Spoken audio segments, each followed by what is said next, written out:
stop what you're doing and look how we went from this tooth to this tooth in a 2.5-year-old.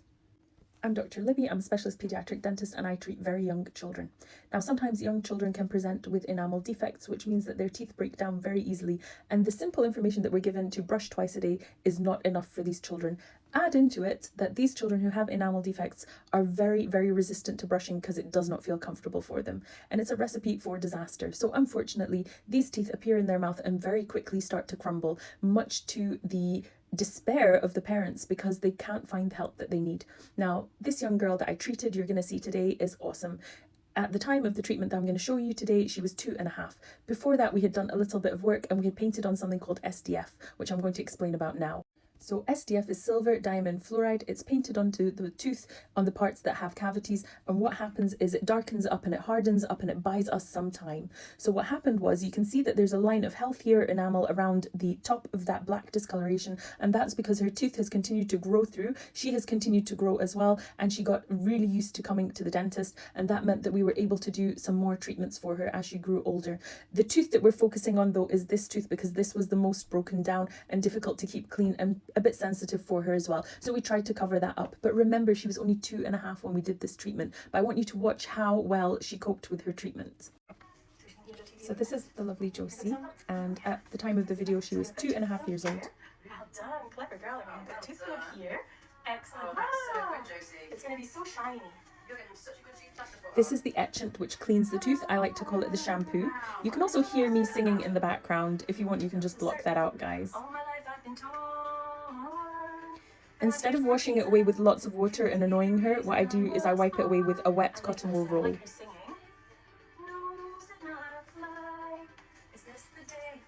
And next comes my tooth dryer, which dries the teeth with really nice warm air. Not water, warm air.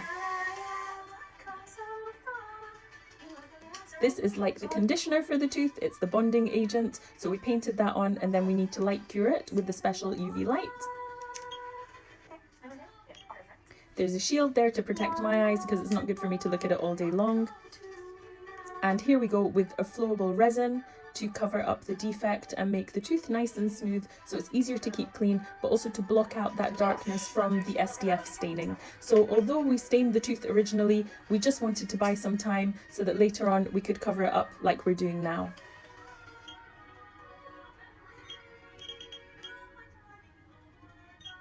And huge thanks to my husband for providing me with the world's fastest light cure, which is really necessary when you're doing children's treatment. So you can see we put on another layer just to block out that colour even more. And that's just me shaping it a little bit with the brush. Final light cure. And we finished just in time with Elsa's song to finish as well. High five! Josie was awesome, guys! And we'll also be able to see how it feels to make sure it's nice and smooth, make sure it's stuck down nicely. Can you put your hands on your tummy for me, Josie? Hands on your, well done, other hand as well. Clever girl, let me touch your tooth as well.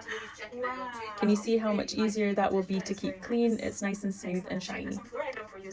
So this is the end result for now, because she's only 2.5. When I see her next time, she's going to be 3, and then we can decide if there's anything more that we want to do. Those teeth will continue to grow down a little bit, and that defect will move down with it, and then we can decide what we want to do with them. We can cover them up, or we can leave them as they are if they're very cleansable and they're not bothering her. So we're just going to see how things go, but that's how it is with children. Now, most people would say, well, why don't we just leave them until they get infected and painful and we'll take them out? This child is only 2.5. Can you imagine that she has to keep those teeth until the age of 7? So that is 5 more years. We want to make sure that she gets 5 years of just pure bliss, no problems with her teeth and no infections. Who wants their child living with an infection for a long period of time? Definitely not me. It's not what I would do for my own daughter, and it's not what I would do for yours. So guys, keep following me for more information about dental treatments and keep watching to see my interesting videos. Thank you.